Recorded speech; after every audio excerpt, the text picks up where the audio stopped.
what's up, y'all? It's your host, Wes Seiler for the Breaking Conservative. Thanks so much for taking a look at this video, for logging in, the folks that log in live every week. It's always a lot of fun to do this show and get to talk about topics that y'all care about. Tonight, we're going to get into some heavy stuff, and I'll kind of get into why we chose this topic later on. And give you some examples that kind of led me to consider it. We're probably going to be talking about it this Sunday too on our Refounding Fathers show and Conservatism on Tap. But the topic really is, should conservatives crave conflict? And I want to think about this in kind of a nuanced way, is look at kind of the pros and the cons, because I don't think it's an easy answer to this. Is on the one hand, somebody would say, well, like, should anybody crave conflict? But on another, is it really that simple just to dismiss the idea because it's such a part of our lives today?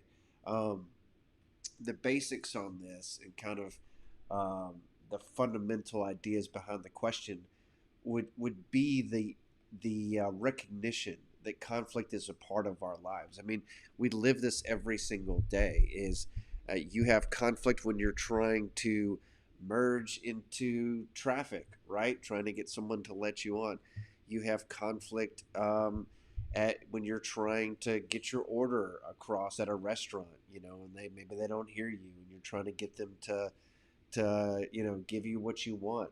And then you have much more direct conflict to the point that if you're arguing with a coworker or something, your family. I have conflict whenever my kid, wants, she wants to get ice cream in the middle of the day or whatever, and I'm trying to get her to eat healthy. And then it goes all the way to the point of we're in constant conflict. It seems like in politics all the time between conservatives and liberals, Republicans and Democrats. And then there's the violent conflict of this country fighting ISIS or Al Qaeda or whatever terrorist group. So, the spectrum is a part of every single day of our lives. And when it gets violent or when it gets physical, most times that's rare. I mean, some people may go through their entire lives and never really experience much, if any, of that. But they can appreciate it when it does happen. They can recognize it when it happens, and especially when it's done for justice. Um, and I don't think that conflict is ever going to be avoided, even that kind of violent conflict, because when you have a recognition that evil exists, you know that it's going to be here. You know that there's going to be things that you have to stand for and against. And as long as that exists, then you're going to have some form of conflict, and therefore it's necessary. Therefore, if we look at this question of should we crave conflict, well, at a certain point, if you were to do the opposite and completely avoid conflict, then you're essentially enabling evil in the world. And so you can't just say, no, we don't want any conflict at all. So to what extent should we actually move toward it and desire it is kind of the question tonight. When you get to the point of craving it, though, that's where it's different. If you get to a point where you actually need and desire violent conflict in your life, then that can take you down a pretty dark road. Is when you get to a point where you're having to fight somebody over something.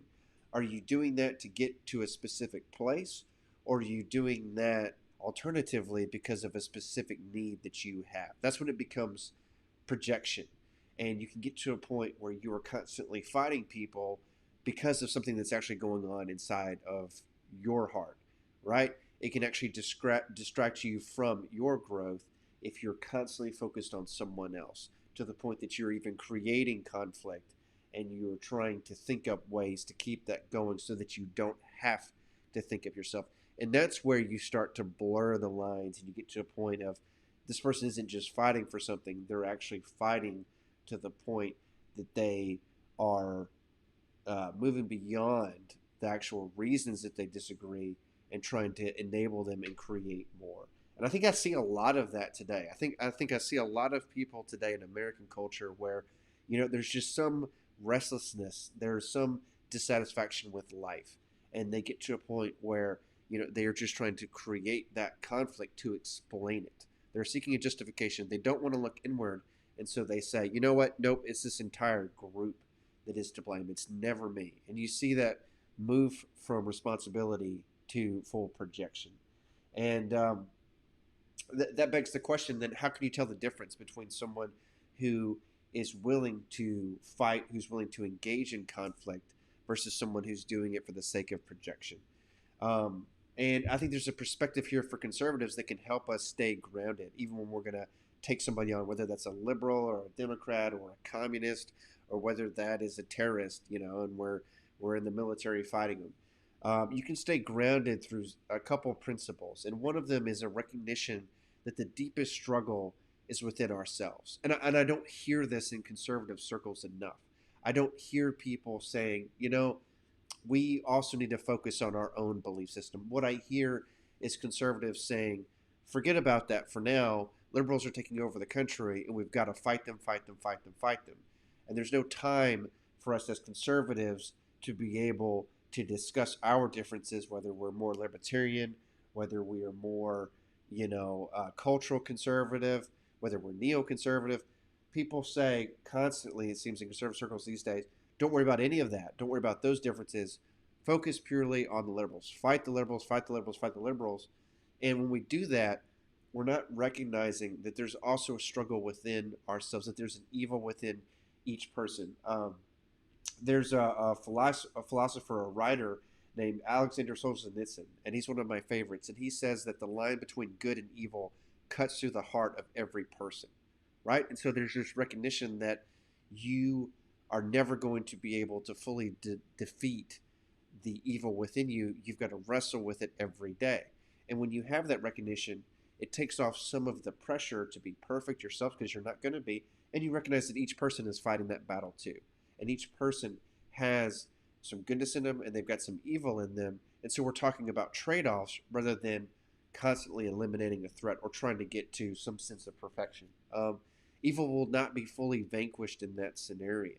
You're always going to have it because it's a part of who we are as human beings. And so I had a professor who told me one time that if the conservatives took every liberal in this country and they shipped them off to Africa, that immediately the conservatives that are left would start fighting each other and saying, well, you're a rhino. Well, you're not a true conservative. And they would go back and forth. The conflict would persist because it's natural. And when you recognize that, it can help you pace yourself in conflicts. And so you get to a point where prudence is important. Prudence is a concept that Edmund Burke talked about. And he said, prudence is this notion of recognizing where things are currently at and always trying to stay one step ahead of it for the cause of good, right? So if I'm in a very, very dark place in my life, then I'm not going to try to immediately clean up everything overnight, because that's not possible. What I am going to do is I'm going to start taking steps in a more positive direction. And this works with everything, not just conflict, but if you want to lose weight, right? You shouldn't put pressure on yourself to lose everything as quickly as possible. You should start to develop habits and start to pace yourself and move towards a good spot. But that is how we should engage in conflict, is when you are fighting someone, you shouldn't hold them to the standards that you hold in your entire life. You should recognize what their standards are that they have for themselves, what's causing this conflict, and seeing how you can meet somewhere in the middle, seeing how you can start to say, okay, this person has different beliefs and incentives, and maybe I can start to kind of bring them more to my way of thinking, but that's going to happen in stages, not all at once. And so if you have someone, let's say that we're in conflict with someone who is a Bernie Sanders full socialist, right? They believe democratic socialism is the way. That's going to solve everything. We're going to pick up, paying for student loans and all this stuff. The government's going to fix it. The government's going to fix it. Then maybe as you argue with them, you're not expecting them to become a conservative or admit that they're completely wrong, but maybe you can just get them to see, hey, maybe there's some problems with that argument that you have. Maybe there are some cons to what you're saying. Maybe you can get them to a point where, okay, I don't fully believe that Bernie Sanders can solve everything. I'll recognize that he does have a few problems in what he's saying. And that is a step. That is a step in a good direction. And that can move the conflict from one of holding them to the same standards that you follow to a point where, okay, we have some compromise, some middle ground, and we can at least agree that Bernie Sanders isn't God. He isn't the person who has all the answers and all the knowledge. That's a recognition that we can move on. And then tomorrow maybe we'll talk more about what I believe as a conservative and get you to a good point. All right. And so as we kind of move forward on this, I get to a couple truths, right? I get to a couple truths that violence for justice's sake is what we should aim for. What we're trying to do is we're trying to get to the truth. We're trying to get to a good place.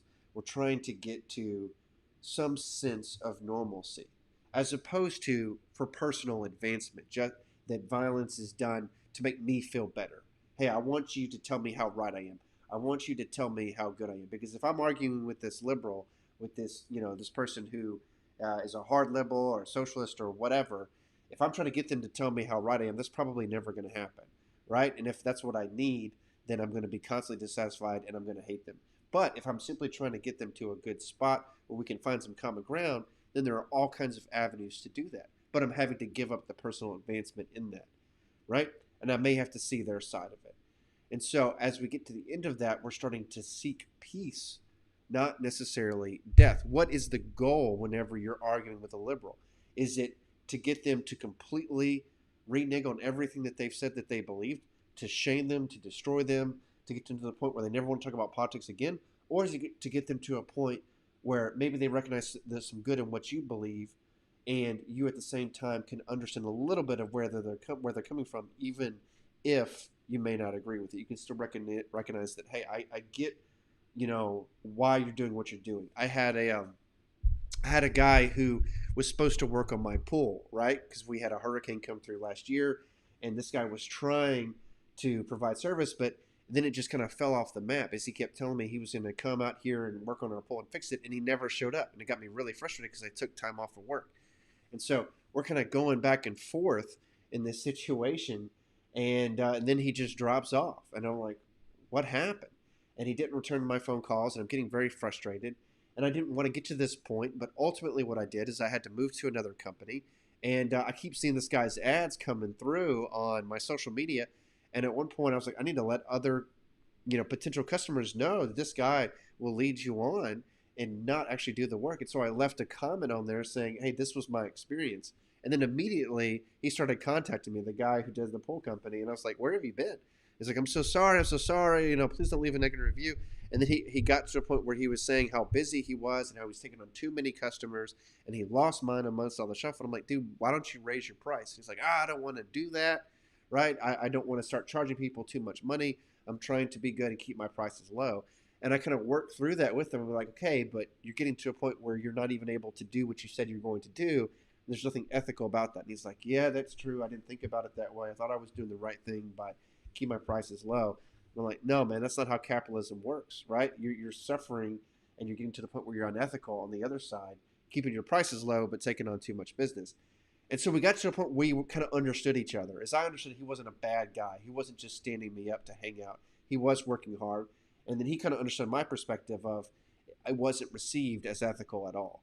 And that's what I'm talking about is if I just wanted to vanquish him and destroy him, then I could have, on that review, I could have just left it and he's horrible, horrible, horrible. Instead, what I was doing was getting a reaction out of him so that we could have a discussion and get to a place of peace. And now I'm done with him. I'm not going to write any more negative reviews or whatever. I got my say. He understood my side, and maybe he'll make some changes. And I guess that's the point. So let me. Looks like we got one of our first comments in here. Let me take a look at this, and I'll bring it up on the screen. So Kenneth, hey man, how you doing? I haven't seen you in a while, but thanks for coming back here to the channel. It's always good to hear from you. You said social media so plays into this subject, and I totally agree. You said it reminds me of road rage when we feel that we can say or act so ridiculously because we think we are protected by distance or the barrier of our vehicle. Great subject. I appreciate that. It does. I mean, social media can bring out the worst in us. I mean, it connects us in so many ways. But, there's so many things that are doing that are trying to make it seem like you can actually behave in any way that you want, and it's justified. At the same time, there's also the other side of this where people say, oh, I just don't want any conflict in my life, and I shouldn't ever say anything mean to anybody. And there's a balance in this, Kenneth, is what I'm kind of getting at. Is the answer is not to go all like completely hippie and just say, hey, make love not war type stuff, because you get to a point where when you do that, you're enabling evil, right? You're letting it persist. If somebody was to try to attack my home or hurt my kids or whatever, then you're going to see conflict within me. Like I am going to get up and I am going to do whatever it takes to fight that person and defend as I should, right? And so I am going to crave conflict in that situation because it's the only way to be able to defend my family. But that's not for me to feel better about myself. That's for the sake of others. That's for the sake of justice because my family doesn't deserve that. It's very different when I get to a point where I'm so focused on somebody else and their problems that I refuse to look at my own. And social media is constantly about measuring each other and looking at other people and what they're doing. Instagram and all this stuff, so much of it is about comparing oneself to somebody else, and that leads to a lot of conflict that I think is unnecessary and not the good kind. Let's take a look at this real quick. So this is kind of, I mentioned that I would kind of explain why I chose this topic, and this is it. There was a couple of, again, kind of speaking to social media, a couple tweets here that one of our contributors for our show brought up to me. He's a liberal on the show, and he was like, why do people, especially people of faith, talk this way? If they're Christians, if they're conservatives, why do they talk this way? And I'll blow it up here so you can see it. I have no idea who these people are, Ann Parker, Keith Vanderpool, but it's indicative of a lot of attitudes in our country. When they're responding to somebody's tweet who said the next civil war will be between people who put pronouns in their bio and people who don't. And both of these folks who claim to be Christians were saying, I'm ready, bring it, or oh yeah, bring it, as if they're looking forward to a civil war. And I got to tell you, like, I don't think that that's legitimate. I think that's kind of what Kenneth is talking about, of social media just bringing out a version of people that doesn't actually exist. Because I doubt that these are people that would take up arms to go, shoot somebody who simply believes that, putting their pronouns in their profile is a good thing. I personally don't do that. I know people who do. I don't really care either way.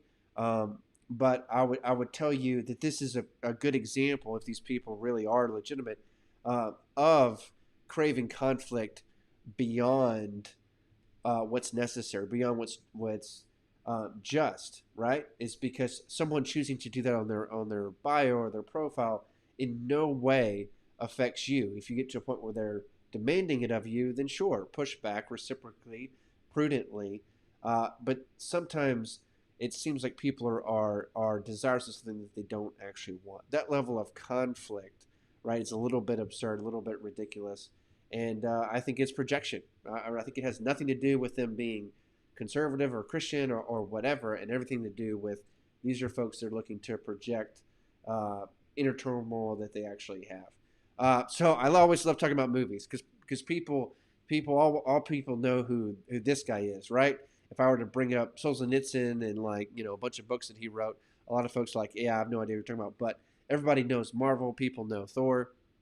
And if you think about these movies, if you've seen them, and I really enjoy them, you think of it's kind of the story, right? Is when in the first movie in Thor, he's supposed to be this young guy who's like the heir to the throne, and he's very desirous of conflict, right? If you go back and watch that movie, he can't wait to go fight people, and he actually gets in trouble with his father, Odin, Anthony Hopkins, right?